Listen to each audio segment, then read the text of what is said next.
ये मेरे यहाँ ओसीटी मशीन है। इस मशीन से मरीज की आँख के पर्दे का जांच होता है। जैसे मरीज को अगर शुगर की मरीज पेशेंट हैं या पर्दे में कोई बीमारी होती है तो उसकी जांच के लिए ये मशीन होती है और ज़िले में ये एकमात्र मशीन मेरे यहाँ है। ये दूसरी मशीन है जिसको फील्ड टेस्टिंग मशीन कहते हैं। इस मशीन से विजुअल फील्ड मैपिंग होता है। जिस मरीजों को काला मोतिया की शिकायत या ग्लूकोमा की शिकायत होती है तो उनकी आँख की नस की जांच इसी मशीन से किया जाता है। ये भी जिले में पहली मशीन है।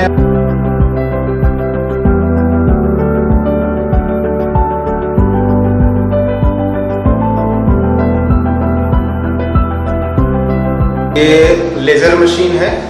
इससे मोतियाबिंद ऑपरेशन के बाद कभी कभी लोगों की आंखों में झिल्ली मोटी हो जाती है, तो इसी लेजर मशीन से झिल्ली को साफ किया जाता है।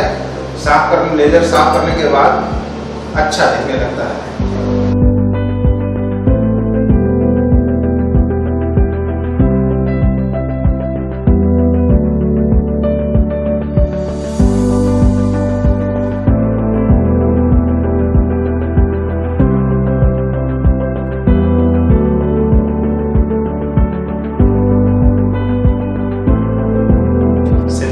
फेको मशीन वर्ल्ड की सबसे बेस्ट फेको मशीन होती है।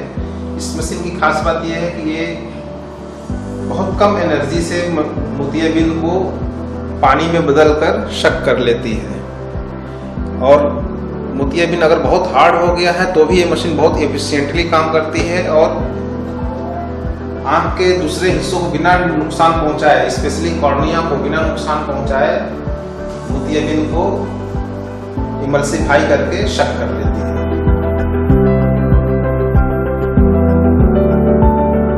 ये ऑपरेटिंग माइक्रोस्कोप है जो जाइस कंपनी की है। जाइस का ऑपरेटिंग माइक्रोस्कोप सबसे बेस्ट माना जाता है। जाइस के जो लेंस होते हैं उनके ऑप्टिक्स सबसे बेस्ट क्वालिटी मानते हैं। इससे ऑपरेशन करते समय आँख के सारे डेप्थ परसेप्शन बहुत अच्छा मिलता है, जिससे कोई कॉम्प्लिकेशन होने का चांसेस कम रहता है।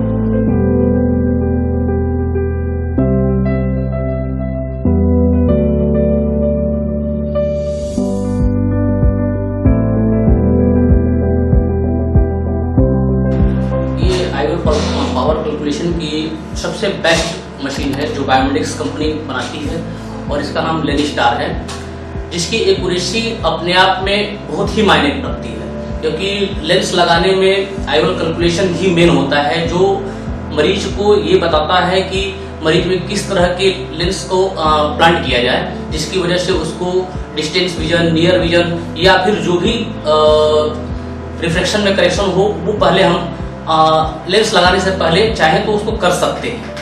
इस मशीन के द्वारा जितने लोगों में हम लोग आईवल कैलकुलेशन करके लेंस प्लांट किया है, लगभग 99.9% लोगों में 100% उसको रिजल्ट मिला है। हमने अभी विजिट किया आपका हॉस्पिटल का, तो विश्व स्तरीय मशीनें हैं आपके पास, इतनी महंगी मशीनें हैं, इतने अत्याधुनिक मशीनें हैं, तो इसका क्या उपयोग है, इसको लगाने की आवश्यकता पड़ी इस क्षेत्र में? बहुत से मरीज आते हैं जो चाहते हैं कि मेरी आंख में जो लेंस लगे, लेंस लगने के बाद मुझे दूर की चीज़ें एकदम स्पष्ट दिखाई दें, नज़दीक का स्पष्ट दिखाई दे बिना चश्मा का, उनको चश्मे की ज़रूरत न पड़े। तो ऐसे कंडीशन में जब तक अत्याधुनिक मशीनें नहीं होती हैं तो हम लोग ऐसा लेंस नहीं इम्प्लांट कर पाते हैं। तो उसके लिए जो हमारी ये लेनिस्टार मशीन है सबसे बेस्ट मशीन मानी जाती है। ये जो आँख का डाटा देती है हमें, वो सबसे एक्यूरेट डाटा देती है।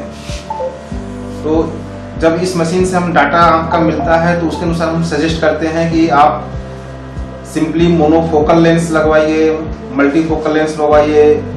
मोनोफोकल में भी सिंपल स्फेरिकल लेंस आता है, टोरिक लेंस आता है।